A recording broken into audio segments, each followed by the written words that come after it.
अब मेरे ख्याल में हम दीवारों से और छतों से मुखातिब हों तो बेहतर होगा, क्योंकि कहते हैं कि जी दीवारों के भी कान होते हैं और छतों के भी आजकल कान लगे हुए हैं। जनाब डिप्टी स्पीकर साहब, मैं आपकी तवज्जो चंद अहम इश्यूज़ की तरफ ले जाना चाहूँगा,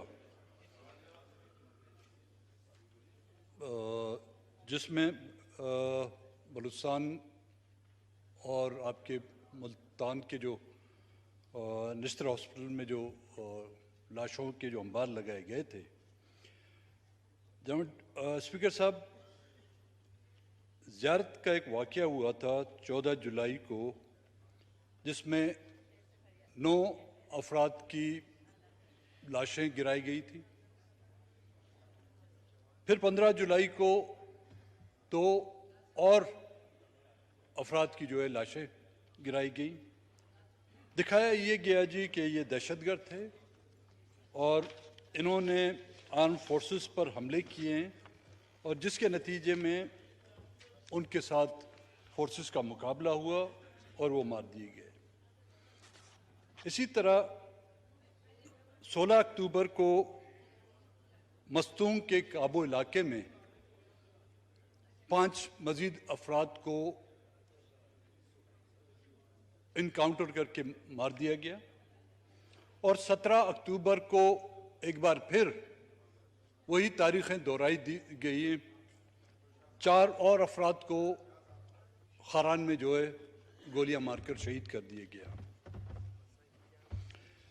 जनाब स्पीकर साहब, हुकूमतें बदलती रहती हैं, जमहूरी हुकूमतें भी आती हैं, गैर जमहूरी हुकूमत भी आई है, इलेक्टेड हुकूमतें भी आई हैं, सिलेक्टेड हुकूमतें भी आई हैं, नॉन इलेक्टेड हुकूमतें भी आई हैं, हैवी मैंडेट के साथ भी हुकूमतें आई, बगैर मैंडेट के साथ भी हुकूमतें आई।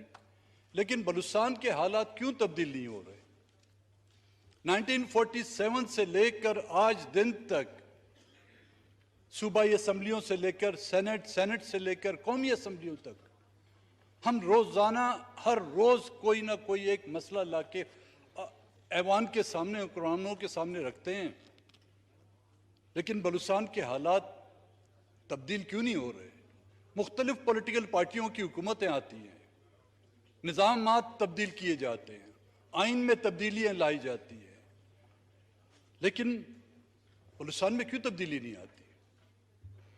इससे तो हमारी उन बातों की तस्दीक होती है कि बलूचिस्तान को चलाने वाले हुक्मरान नहीं, बलूचिस्तान को चलाने वाली वो कुव्वतें हैं जिसने रोज अव्वल से बलूचिस्तान को इस मुल्क का कानूनी समझा हुआ है। जनाब स्पीकर साहब, मैं वो लिस्ट आपको मुहैया करूंगा। खारान में सीटीडी के हाथों मारे गए 3 अफराद की शनाख्त हुई है। एक का नाम फरीद, दूसरा सलाल और तीसरा वसीम ताबिश। फरीद वल्द अब्दुल रज़ाक बादेनी सकना नोशकी को रवां साल 28 सितंबर को अबडक्ट किया गया था जी, और सलाल वल्द अब्दुल बाकी सकना नोशकी को 6 अक्टूबर को कोयटा से उठाया गया था। वसीम ताबिश को 9 जून 2021 में खुजार से जबरी गुमशुदा किया गया था। इनकी तस्वीर भी है हमारे पास। वसीम ताबिश एक स्टूडेंट था और उसका गुनाह और कसूर यह था कि उसने मिसिंग पर्सन्स के हक में कुछ शेर बोले थे। इस मुल्क में शायरी करना भी जुर्म है। इसकी मिसाल हबीब जालिब की कैद की वो दौर हमें याद आ रहे हैं। यहां पर लिखना भी गुनाह है, यहां पर बोलना भी गुनाह है। आप लिखें तो आप उठाए जाएंगे, आप बोलें तो आप उठाए जाएंगे, आप एहतजाज करें तो आप उठाए जाएंगे या गायब किए जाएंगे। कहीं हम इस मुल्क का नाम तब्दील तो नहीं करना चाहते? जिसको पाकिस्तान बनाया गया था उसको कहीं हम गायबिस्तान में तो तब्दील नहीं करना चाहते? काबू से जो लोग जिला मस्तूंग में सिक्योरिटी फोर्स के हाथों मारे जाने वाले, शहीद किए जाने वाले में हबीबुर रहमान वल्द अब्दुल समद लांगो, जिसके लवाकीन का कहना है कि हबीबुर रहमान को 7 साल कबल कोयटे से अगवा किया गया था और इसकी एफआईआर भी केची बेग थाने में दर्ज है। मुश्ताक वल्द अब्दुल रशीद, अली अहमद वल्द ताज मोहम्मद, हबीब रहमान वल्द अब्दुल समद, उबैदुल्लाह सातकजी, मोहम्मद दाऊद वल्द शेर मोहम्मद, नियाज मोहम्मद वल्द अब्दुल बारी, उबैदुल्लाह और मोहम्मद दाऊद के हवाले से शिकायत मौसूल हुई कि वो पहले से लापता थे, लेकिन फैमिली की तरफ से अभी तक कंफर्म नहीं हुआ है। जनाब स्पीकर साहब, उबैदुल्लाह जिसकी लाश काबू के इनकाउंटर में शो की गई है, जब हम पीटीआई के साथ इत्यादि थे तो ये लिस्ट मैंने मुहैया की थी, वो आपके रिकॉर्ड में भी होगी जनाब स्पीकर साहब। इसके सीरियल नंबर 159 पे 2008 अगस्त 2018 को मैंने ये लिस्ट मुहैया की थी और ये शख्स उबैदुल्लाह वल्द सुल्तान मोहम्मद, जिससे मच से लापता किया गया था, 16 अक्टूबर को इसकी लाश जो है इनकाउंटर के सूरत में जो बाजियाब की गई है। अब और इसी तरह जियारत के जो वाकयात हुए जनरल स्पीकर साहब, हमने उस वक्त हुकूमत से गुजारिश की थी कि इसके लिए एक जुडिशल कमीशन सुप्रीम कोर्ट के सिटिंग जज की निगरानी में कायम किया जाए, लेकिन सूबाई हुकूमत ने लोकल सतह पर किसी जज को तैनात किया, जिसकी अभी तक एक सुनवाई भी नहीं हुई। अब पता नहीं जनरल स्पीकर साहब ये कुव्वतें चाहती क्या हैं। हमें यहां से धकेल के वहां पे ले गए, वहां से फिर हम यहां पे आ गए, अब हमें कहां ले जाना चाहते हैं। हम वहां पे नहीं जाना चाहते जहां पर हमें धकेला जा रहा है। खुदा के वास्ते रहम करें, हमें उस स्टेज तक, उस हद तक ना धकेलें कि जहां पर हम बलूचिस्तान के अक्सर नौजवान पॉइंट ऑफ नो रिटर्न तक पहुंच चुके हैं। आप दहशतगर्दी को तो शायद इन हथकंडों से खत्म कर सकें, दहशतगर्दों को आप, जिनको आप दहशतगर्द कहते हैं, उनको आप खत्म कर सकें, लेकिन जो नफरत के बीज आप लोग बो रहे हैं, उस नफरत को दुनिया की कोई एटमी ताकत भी खत्म नहीं कर सकी। और यह नफरत इस हद तक पहुंच चुकी है जिसकी वजह से आपके मुल्क की बुनियादें भी हिल रही हैं। अगर इस मुल्क के वो हाकिम जिनकी जिम्मेदारी है कि इस मुल्क की बुनियादों को मजबूत करें, अगर वो खुद इसको दीमक की तरह चाट चाट कर खोखला कर रहे हैं, तो इसके जिम्मेदार हम नहीं, पहले भी वो थे, अब भी हुआ है। जेनोसाइड, लिटरली बलूचिस्तान में जेनोसाइड हो रहा है, नस्लकुशी की जा रही है हमारी। वो नस्लकुशी जो 1970 में बांग्लादेश में की गई थी, ये मैं नहीं कह रहा, आपके हमीद रहमान कमीशन की रिपोर्ट कह रही है, ये मैं नहीं कह रहा। कुछ दिन पहले अमेरिकन ऐवान में एक करारदाद पेश की गई थी जिसमें यह पेश किया गया कि पाकिस्तान के हुक्मरानों ने, पाकिस्तानी फौज ने बांग्लादेश में जेनोसाइड किया है। आज फिर वो तारीख दोहरा रहे हैं आप लोग बलूचिस्तान में। हम बंगालियों की तरह कितने ताकतवर नहीं, हमारी तादाद इतनी ज्यादा नहीं, हमारी तादाद से ज्यादा जो है हम, आपने हमारे नौजवानों के कब्रिस्तान खड़े कर दिए हैं।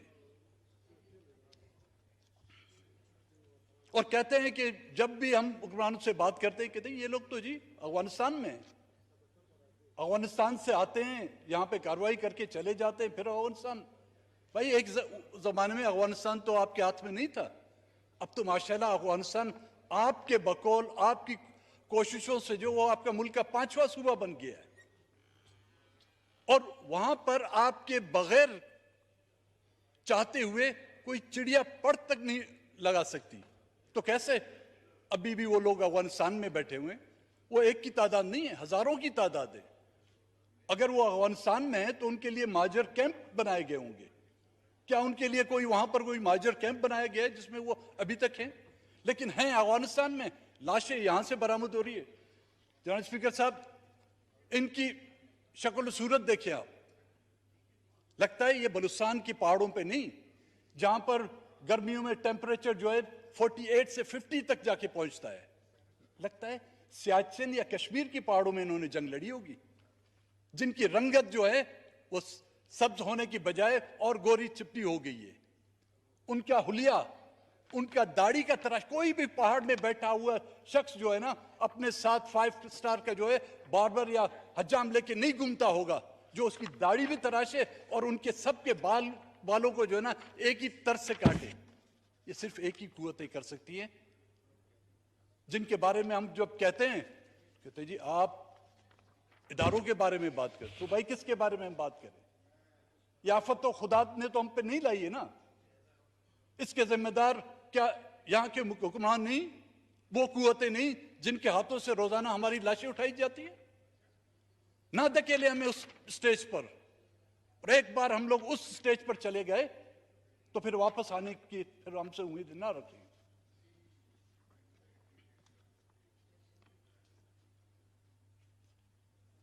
और अपनी कमजोरियों को,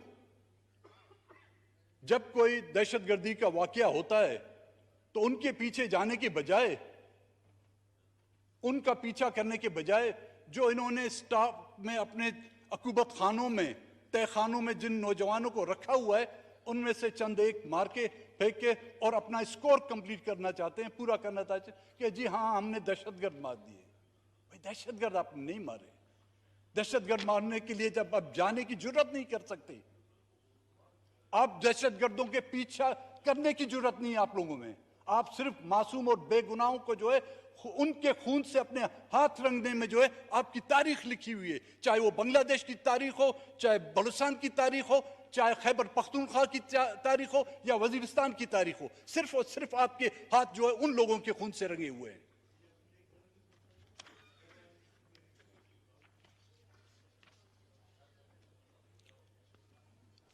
जो आपका मुल्तान का जो निश्तर हॉस्पिटल का जो वाकया,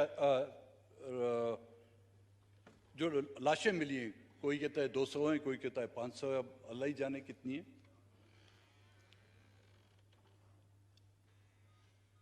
कौन है ये लोग? इसी मुल्क के बाशिंदे, मुसलमान हैं, इंसान हैं, किसी और मजहब से इनका ताल्लुक है? क्या लाशों की बेहरुमती इस तरह की जाती है? कहा जाता है कि वो टीचिंग हॉस्पिटल था और वहां पे मेडिकल कॉलेज था, तो शायद उस पर तजुर्बात किए जा रहे थे लाशों पर। मुमकिन होते हैं, तजुर्बात होते हैं, लेकिन उनके लिए भी एक मखसूस जगह होती है। मैंने ये नहीं देखा कि तजुर्बात के बाद भी उनको फिर कपड़े पहना दिए गए। कई लाशें ऐसी हैं जो उनके तन पर वो कपड़े भी पहने हुए हैं। हॉस्पिटल की छतों पर नाजियों के बारे में उस दौर में सुनते थे हम, जहां पर यहूदियों को बड़े एक गड्ढे में जो गाड़ दिया जाता था। आपके पास खुदावंद ताला ने इतनी बड़ी सरजमीन दी है, इसमें रेगिस्तान भी हैं, इसमें पहाड़ भी हैं, कहीं गड्ढा खोदकर उनको वहां पे दफना देते। उनको चील और गिद्धों के हवाले कर दिया उन लाशों को। अब कम से कम अगर इस पर पर्दा फाश हो गया है तो मेरी ये रिक्वेस्ट होगी कि उनका डीएनए, हर एक बॉडी का जो है डीएनए टेस्ट किया जाए, उससे मालूम हो कि वो कहां से हैं, किस इलाके से हैं, उनके रिश्तेदार कौन हैं। कम से कम अगर वो मिसिंग पर्सन्स में हैं तो उनको तो तसल्ली हो जाए कि हाँ जी हमारे वापस जिंदा तो नहीं आए, एक ढांचे की शक्ल में वापस आए।